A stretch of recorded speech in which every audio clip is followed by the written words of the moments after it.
Calling all rivals. Only the fastest. Calling the grudge holders who would sell it all to break the tape. I accomplished everything you dream about. 4 gold medals, 8 world championships, cover of Time magazine, all that. But I never got to face my most bitter rival under the bright lights. 4 times every year. Real money on the line. That's probably why you don't even know his name. Calling all rivals. We're about to change this game.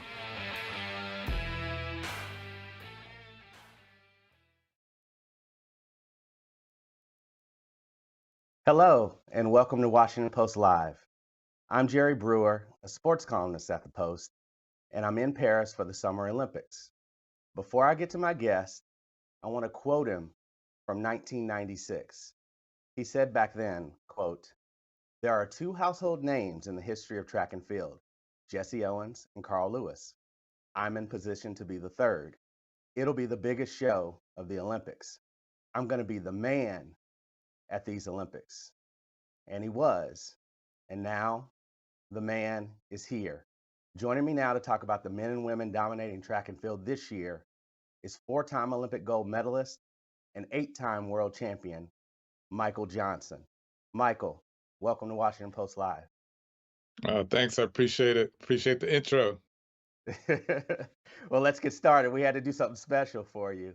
Michael, the other day, you talked about the stacked competition.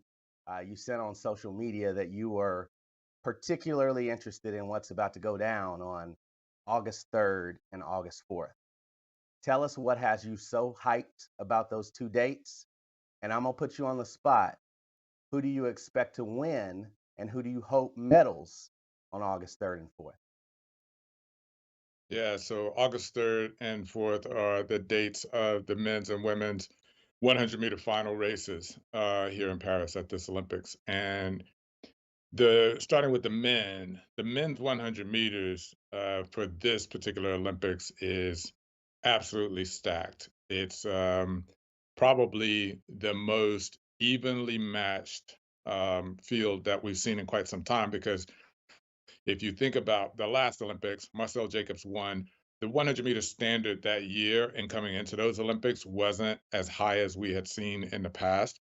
And then you think about the 3 previous Olympic Games, Usain Bolt dominated. You always knew that it was his to lose, and everyone else was just fighting for the silver and bronze medals. This time, you've got 10 people, I would say, that legitimately have a chance at medals and possibly even gold medals. When you start talking about the gold medal, realistically, that 10 may narrow down to 6. That's still a lot. I mean, only 8 people will make the final, only 3 people get medals, and only 1 gets to be the champion. So that's really, really exciting. And then on the women's side, you've got Sha'Carri Richardson, who has been, for the last several years, just a household name. Everyone knows her. She is very different. Has this amazing talent that we've seen for several years now, and until last year had not realized that potential and showed us what she could do in a world-class field of athletes on the global stage. But last year she absolutely did, and did it in fantastic style, winning the 100-meter world championship.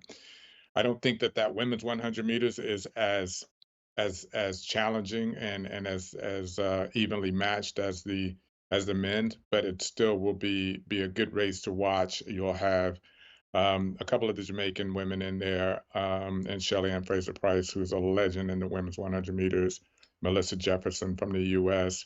But the Jamaicans aren't nearly as strong as they have been in the past, and that's unfortunate, and took a little bit of the sting out of that one. Michael, let's take a deeper dive at some of the standouts, but let's talk first about the youngest member of Team USA, who won't be competing individually, but he's such a precocious talent, and we might see him in the relay pool. Quincy Wilson, who is local for us from Maryland. You aren't the type to hype up someone who's 16 years old, but you've been impressed by him. Why are you so impressed about Quincy Wilson, excuse me? And what do you think his future is if he stays on this path? Yeah, I mean, he's an amazing talent. What he's and I typically do refrain from, sort of hyping up young, phenomenal athletes simply because it puts so much pressure on them. And we never know, there's still a long road from 16 years old and lots of potential to become world class. So I typically will hesitate to sort of start predicting what a young athlete might do when they get to the senior level. But Quincy is different because he's already competing at the senior level. And if he never ran any faster than he's already run, he would still be one of the fastest athletes. I mean, he's running world class times already at 16, which is just phenomenal. I mean, we've seen athletes at sort of 17, 18 years old, senior year of high school, starting to already run world class times and immediately jump to the pro level of track and field and bypass college. But very few at 16 years old. He's only a sophomore in high school. He's still got 2 more years of high school. So what he is doing really is phenomenal. The last time we saw anything like this, it was Sydney McLaughlin, who made the Olympic team at 16 years old in Rio, and we see what she's done. But what I always do is hesitate. I ask people to hesitate to go and start to predict that what he's doing right now means that he's going to be running, 50, 60% faster when he's 20 years old, which is typically what happens with a 16-year-old. He may have already started to tap into some of that improvement that most young athletes at 16 will see as they get older, as they mature physically, as they graduate from high school into better coaching at the collegiate level, and then even better coaching at the professional level. He may be already receiving some of that type of coaching and have already may have experienced some of that maturity as well. Michael, let's take a deeper dive into Noah Lyles and Sha'Carri Richardson, particularly their big personalities, right? Like I think that is very common for a 100-meter runner to have to be able to bring it like that. What kind of confidence do you need as an Olympian, but especially in that race? You absolutely need confidence in any of the sprint events. You need confidence in track. I mean, it's an individual sport. You're out there by yourself. And track is almost like a combat sport as well. It's racing, but it's a combat sport. It is you have to beat other people individually in order to win and call yourself the champion. And you have to defend them off from beating you. And so it takes a tremendous amount of confidence to go out there, and especially in a sport like track where you only have few opportunities to get it right and win these championships. It's not there isn't sort of until we launch Grand Slam track anyway. There isn't sort of that 4 times a year, multiple times a year to win. There's only one big championship every year, and you don't get another opportunity. At this Olympics, these athletes, this is it. This is the pinnacle. And if you don't do it this year, there is no next year for the Olympics. It's another 4 years. So it takes a tremendous amount of confidence. But when we start talking about Sha'Carri and Noah, it's important to note that there's a difference between confidence and then just being on show. There are some quiet, confident athletes out there that you're not hearing from who are just as confident. So don't mistake them just because you're not hearing from them that they're not confident. They are. There's more than one way to be confident. But when you have a personality like that, Michael, it puts you on Front Street. Is there any concern you ever have about distractions, or is there any negative to that? Well, when you put yourself out there like Noah has done, and Shakari has done as well in a different way, when you put yourself out there, you need to be able to back that up, number one. But also you have to be prepared for the backlash that's going to come if you fail. Because, and especially today with social media, I mean, there are a lot of people out there already hoping wishing, praying for both of them to fail fantastically. They would like nothing more than that to happen. And if it does happen, those people will be the first screaming at the top of their lungs, "I told you, you suck, you're horrible," and reminding you of all of the things that you said, all of the claims that you made. They will be reminding you of that. So if you're going to put that out there, you have to be unafraid of that backlash. And Noah certainly has demonstrated that he's unafraid. The other thing about that that I think that people don't understand is that's also what makes Noah so dangerous. He's not afraid. When you're not afraid, you run freely. You run, without a care. You run more focused, more relaxed, which is exactly what you need as a world-class sprinter when you go out there under that type of pressure. You need to be able to run free. You need to be able to run relaxed. And that's very difficult to do when you're running with that much pressure. But when you do have that sort of pressure and you're unafraid, that makes you very, very hard to beat. And Noah is in that position. Michael, you referenced it earlier, the rivalry between Jamaica and the United States, and it shifted a bit. But tell us what you have enjoyed and what you've thought about the last few Olympics. Particularly with Jamaica being so dominant, and how might it change if things go according to plan in these games? That rivalry is real. You just have to go on track Twitter and you will see, especially Jamaican Twitter, which is a very, very, it's not for the faint of heart over there. They don't play around. They are very proud nation when it comes to sprinting. It is the national sport. They have punched far above their weight, for many, many years. I mean, there aren't very many things where a country the size of Jamaica could best a country the size of America for years, and they have done it in sprinting. And this isn't new. I mean, you go back to the days of Don Quarry in the '60s and Merlene Ottey and Grace Jackson, Juliet Cuthbert, Raymond Stewart. This has always been the case. It's not new. But now, and in the last sort of 15 years or so, with the emergence of Safa Powell, but then Usain Bolt and Shelly Ann Fraser Price, who for years, and then Elaine Thompson Hera after Shelly Ann, have just dominated both the men's and women's 100 meters and 200 meters. Um, so what has happened in the last sort of 5 years or so, 4 or 5 years, is the women on the Jamaican side, they found more talent with Sharika Jackson, and they started sweeping medals. The last Olympics, they swept the women's 100 meters and won the women's 200 meters as well. On the men's side, the last Olympics, they didn't medal. And then you saw after Usain Bolt retired in 2013, I'm sorry, 2017, you saw a bit of a void, a huge void actually left from when he retired on the men's side.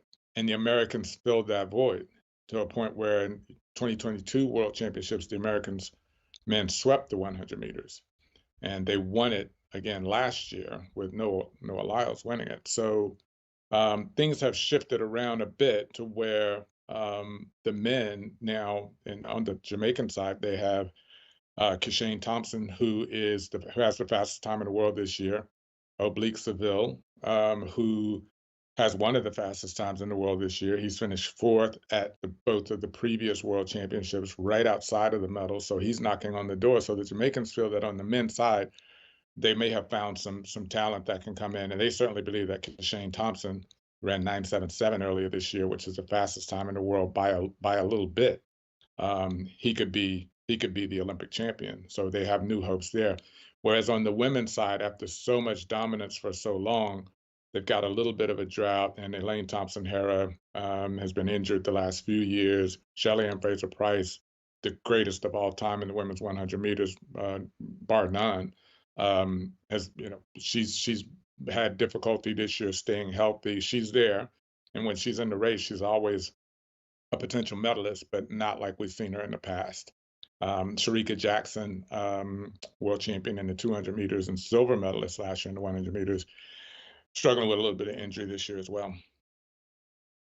Michael, there's so much in track and field, particularly with Team USA. It's such a deep group and uh, interesting in so many different areas. You know, we haven't even talked about the hurdlers, and let's get back to that in a little bit. But we want to talk about your career.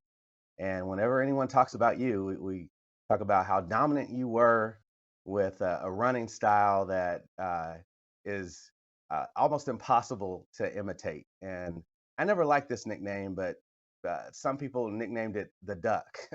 um, Tell me about your running style, and have you seen anyone come close to trying to run the way that you did?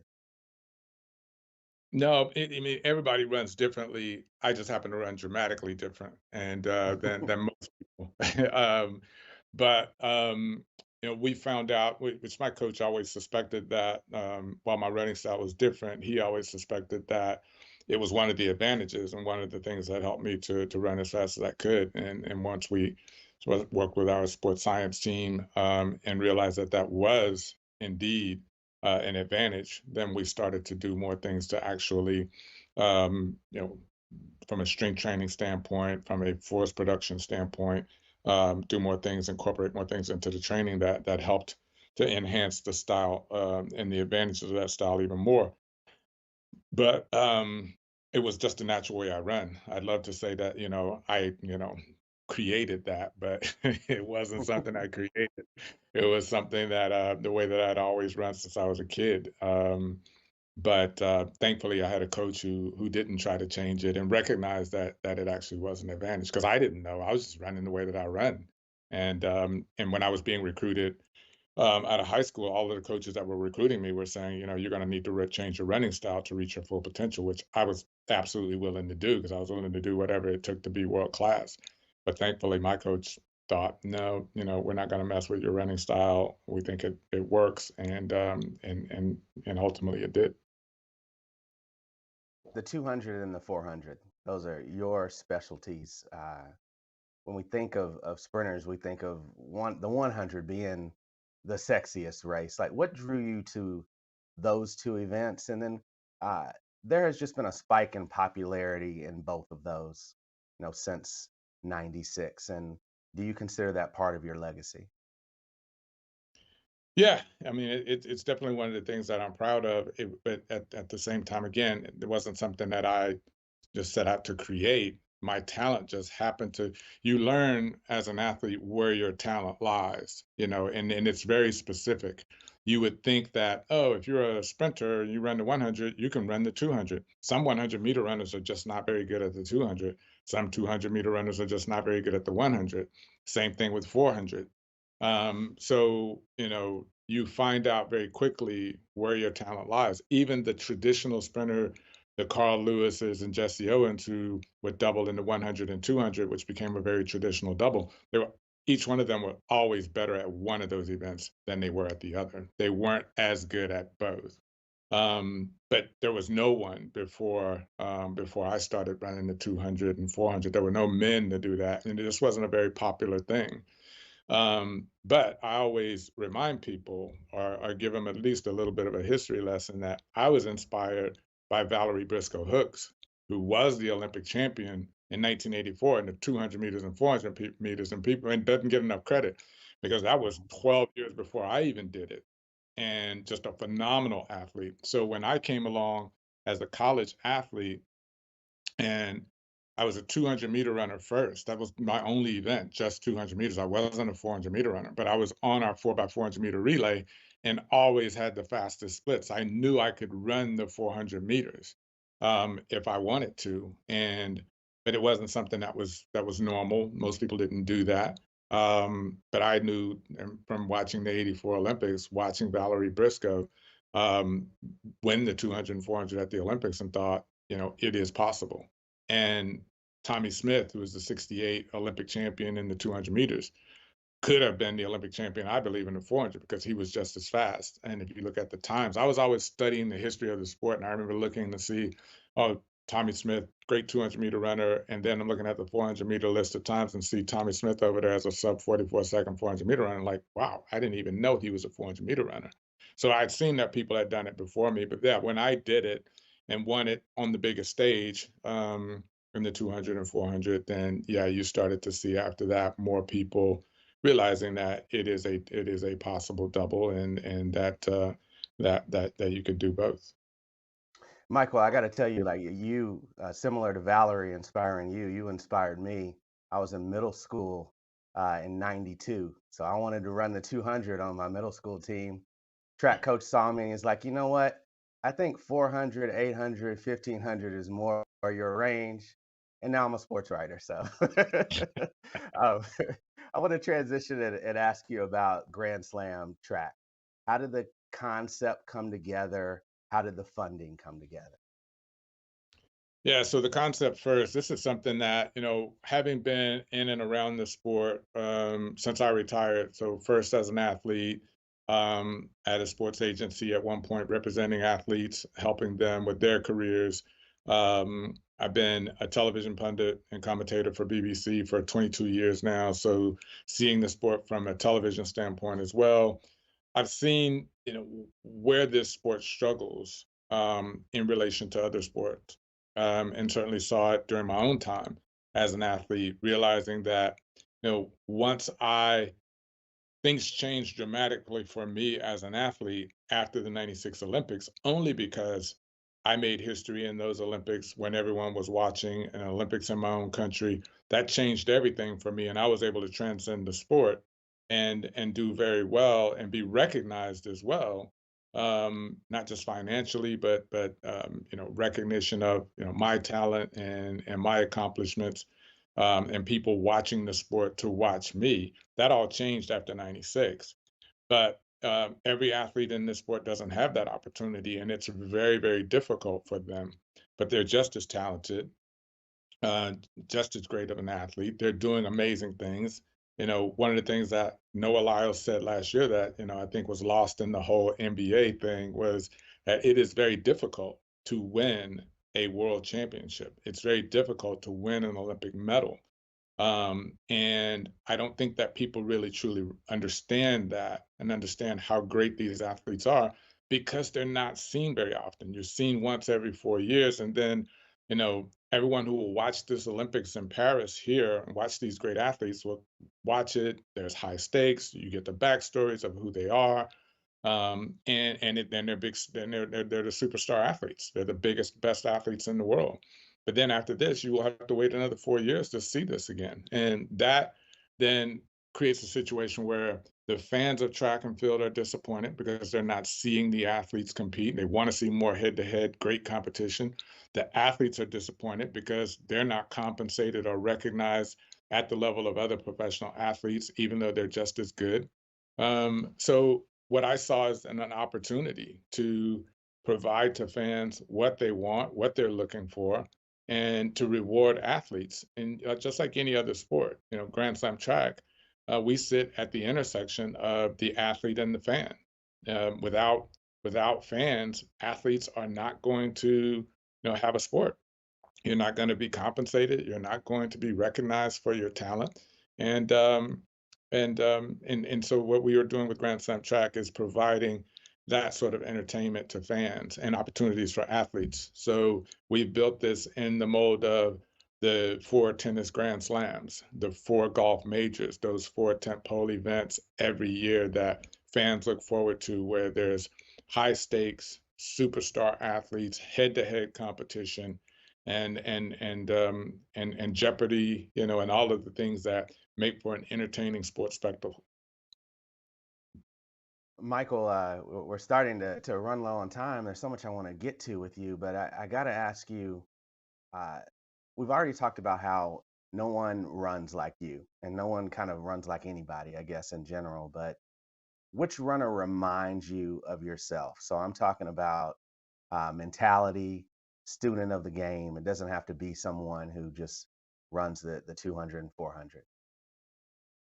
I think there's a couple right now, actually. I think Sydney McLaughlin, Lavroni. She's obviously a student of her event, the 400-meter hurdles. She doesn't put limits on herself. She, focuses on, putting the records out there as far as she believes, she can go. Not just she doesn't run to the level of the competition. She runs to, the level of her potential, and she takes a very methodical approach to it, and she loves racing. And we're thrilled that she's the first athlete that I've signed to Grand Slam track, and she's an ambassador for us, and we're thrilled to have her. But I love watching her compete because I understand how seriously she takes it, and yeah, and she's got that sort of level of focus, and that pursuit of excellence that I remember having myself. And I think Noah a bit as well, because Noah wants all eyes on him, and he says, to the world, I'm gonna do this, amazing thing. That's a big audacious goal. And then he goes out there and he delivers on it, and he wants all eyes on him while he's doing it. And that's how I was, yeah, saying, hey, I'm gonna go out here and make history at the Olympics, and I'm gonna wear gold shoes. You better be unafraid to do that. And that I was unafraid and knew what the backlash would be if I didn't win gold, wearing gold shoes. And no one knows what the backlash is going to be if he's going out saying all of these things if he doesn't win. And he's unafraid. Hey, where are the gold shoes now, Michael? I have some of them. My coach has one of them. There's some at the Nike headquarters. I wore a different shoe in each one of those races in '96. So and I had 8 races. So there were more than just one. It wasn't the same shoe every race. I wore a different pair every race. So they're sort of Um, scattered. 19.32 seconds. That was the world record that you set in '96. Obviously Usain Bolt came and did his thing, but uh, for a sprinter, that record stood for quite a long time. How proud of you were you of 19.32 seconds, and where does that stand on? Was that your greatest race, your greatest accomplishment in track and field, or something else? I mean, it's certainly up there. I think, records are special. I mean, because the process to break a world record, is, it's a very difficult process, and in many cases it takes years. I broke the 200-meter world record 6 years after I first believed that I could. Um, but the 400, my 400 world record, which I broke in 1999, that took me 8 years, almost 9 years from the time that I believed and realized that I could break the world record. It took me 9 years to get there.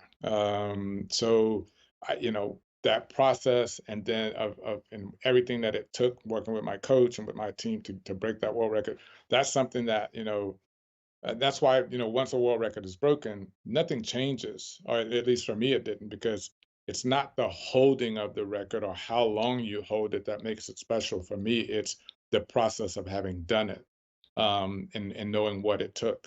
Um, in terms of what I'm most proud of, it's not any one thing. What I'm most proud of is the consistency and longevity, of my career. I don't have any silver medals, don't have any bronze medals. I got to every championship, relatively healthy. There was a couple that I'm really proud of because I wasn't completely healthy and I was still able to win the gold. And so that's what I'm most proud of, is that consistency, that I was able to go to every one of those championships and win a gold medal. And I started winning gold medals at the very beginning of my career, and finished it at the end winning gold. Oh, what a career it was. Unfortunately, we're out of time, so we'll have to leave it there. Michael Johnson, thank you for joining me today. Absolutely enjoyed it. And thanks to all of you for watching. For more of these important conversations, consider getting a Washington Post subscription. Get a free trial by visiting washingtonpost.com/live. I'm Jerry Brewer, and thank you for joining Washington Post Live.